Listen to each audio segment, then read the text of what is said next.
Bonjour, mon nom est Luc Lassette, bienvenue de retour en Marchons avec Padre Pio. Le récit que vous allez entendre de notre directeur, M. Jean Goyard, est très intéressant dans le sens qu'il nous montre que le Padre Pio était un vrai père spirituel, mais aussi un père qui voulait absolument prendre soin de ses enfants. Voici M. Jean Goyard, notre directeur, et j'espère que vous aimez notre programme.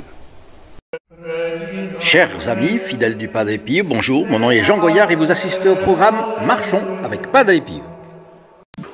Eh bien aujourd'hui nous voyons le Padre Pio comme père des pauvres. Et c'est extrêmement intéressant parce que ce n'était pas un père des pauvres comme ça, juste pour faire une œuvre sociale.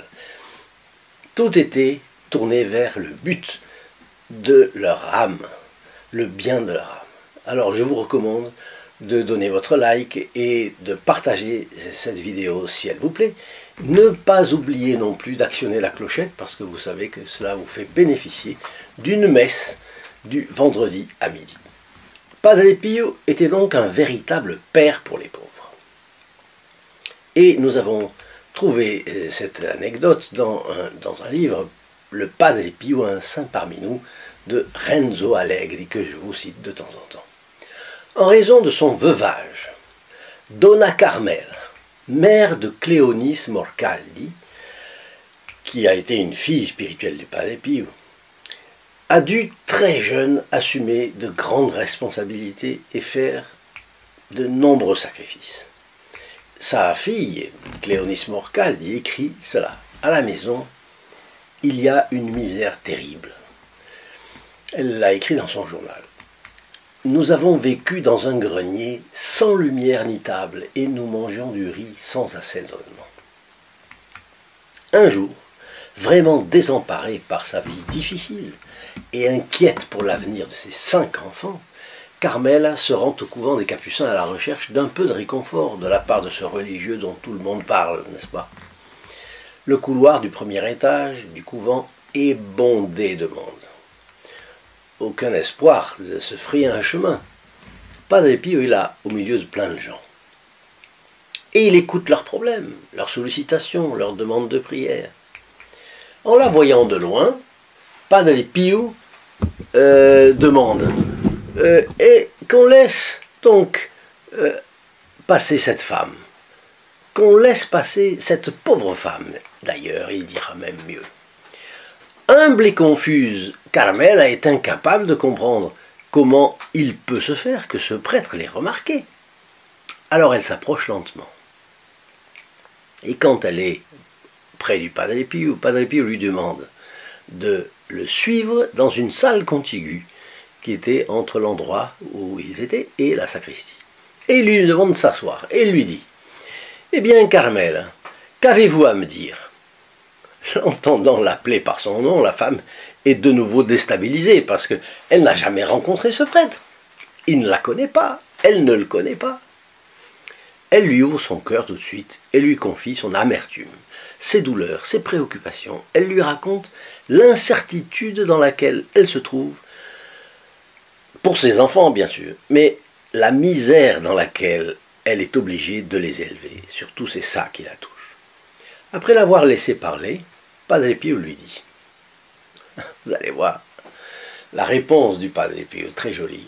Vous voyez, Carmela, là, ces petits oiseaux qui sont en train de voler tout contents. Ils ne sèment ni ne récoltent, mais ils trouvent toujours la nourriture dont ils ont besoin. Et il lui parle aussi des lys des champs, comme les décrit l'Évangile. Et il termine avec la phrase de Jésus, si Dieu s'occupe des oiseaux et des lys, combien plus s'occupera-t-il de nous qui sommes ses enfants? Et le Padre Pio s'adresse à elle avec tant de sérénité,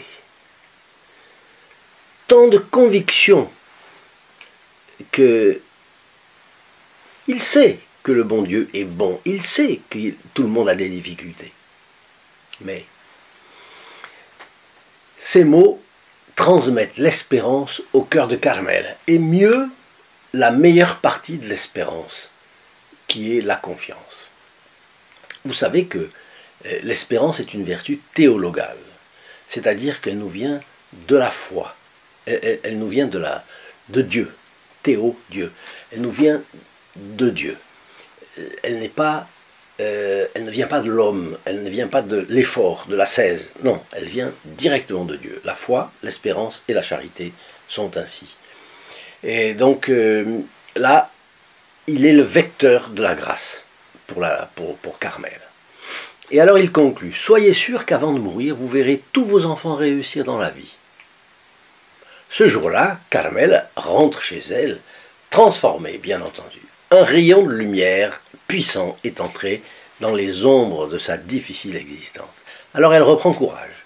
D'ailleurs, c'est une caractéristique du Padre Pio, c'est de redonner courage à quelqu'un qui, au lieu de se laisser écraser par les événements, les affronte et arrive à supporter, il arrive à avoir de l'endurance, du courage, et il passe de l'autre côté.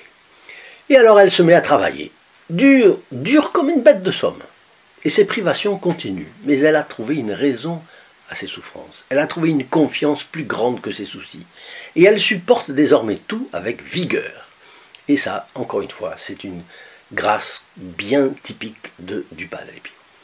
Bien que forcée à faire face à d'énormes problèmes au quotidien, ma mère ne s'est jamais plainte. Continue la petite Morcaldi. Elle avait une grande paix intérieure et la transmettait à sa famille, citant continuellement les paroles du Padre. Padre Pio l'aimait beaucoup. Elle ne parlait de ses problèmes qu'avec lui, et encore seulement en confession. Elle se levait très tôt le matin pour assister à la messe du Padre Pio, recevoir parfois de lui un mot d'encouragement. Et un jour d'hiver, la neige s'était accumulée dehors, il y en avait plein et il y avait du vent. Il faisait très froid. Mais elle ne manqua pas la messe pour autant. Elle s'arrêta pour saluer le Padre après. Et lui, réalisant qu'elle n'était pas vêtue pour un tel froid, lui dit « Mais avec ce froid, vous n'êtes venu à la messe qu'avec ce petit foulard sur la tête. Mais n'avez-vous pas un châle à la maison que vous puissiez porter ?» Et ma mère, Carmel Morcaldi, répondit « Non, Padre, je n'en ai pas. » Alors lui, écoutez, voyez, on m'a donné cela pour les pauvres. Allez acheter un châle. Et il lui donna 13 lires. Ce qui était à l'époque très bien. Et elle obéit. Le jour même, elle alla dans un magasin, choisit un châle, demanda le prix. 14 lires, répondit le propriétaire du magasin. Faites-le-moi pour un peu moins, plaida ma mère. Et alors le propriétaire dit, alors, 13 lires suffiront. Et c'était ce que le Padre lui avait donné. Exactement. Vous voyez comme c'est joli. Comme c'est très joli. Alors, l'autre jour, j'ai lancé un appel pour qu'on soit protégé du Padre Pio. N'est-ce pas? Vous vous rappelez? Je vous ai dit, il y avait ici en bas un site st-padre-pio.fr. Et là, je vous disais que je vous donnais rendez-vous parce que vous aviez un grand nombre de bénéfices à être protégé du Padre Pio. Vous savez, on dit toujours, ce qu'on donne au bon Dieu, on lui donne un œuf et il vous rend un bœuf. Le Padre Pio, largement aussi. Pas plus que le bon Dieu, mais il était intermédiaire avec le bon Dieu. Et alors, je voudrais vous en parler à nouveau de cela, parce que cet apostolat n'a pas de millionnaire. Nous n'avons pas de sponsor, nous n'avons pas de mécènes. Ceux qui donnent, au fond, c'est un sacrifice. Tous donnent un sacrifice, un peu du nécessaire. Et je sais que ça leur coûte, et je sais, j'ai à cœur de prier pour toutes les personnes qui le font. Vous qui écoutez, en partie, bien sûr, c'est votre cas. Il y a cependant des personnes qui écoutent et qui n'en font pas partie, et je les invite à ça.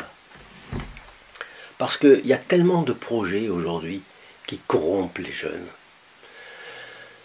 Tellement de projets malhonnêtes, tellement de projets culturels. Imaginez ce que l'État donne à la culture. Et qu'est-ce que c'est comme culture? Vous croyez que c'est de la vraie culture? Bon, eh bien, beaucoup de gens donnent pour tout ça, et pas un sou pour aider l'apostolat du Padre Pio. C'est triste. Nos coûts, par exemple, sont très contrôlés. On est comme ça, donc on contrôle tout pour pouvoir privilégier l'apostolat. Et nous sommes arrivés à un point où nous devons suspendre la distribution gratuite de nos choses. Pardon. On est obligé. On ne peut plus. Alors, la campagne de distribution des médailles, par exemple, la campagne de distribution, notre livre, du Pas des Pives. Alors, je prie l'ange gardien de chacun de vous, au fond, pour qu'il aide vraiment les personnes à se rendre compte que, le Padre Pio est la solution pour les moments actuels. Les moments actuels vont continuer à se dégrader. Je vous garantis, c'est la courbe, c'est normal. Il ne faut pas attendre un miracle pour le lendemain, pour demain, si on ne fait pas un effort. Et puis, il y a des personnes qui nous ont aidés, et puis qui se sont un peu lassées, on peut dire. Eh bien, je prie aussi l'ange gardien de ceux qui sont partis, pour qu'ils reviennent, évidemment. Alors, c'est un appel que je lance ici également au Padre Pio, pour qu'il nous aide.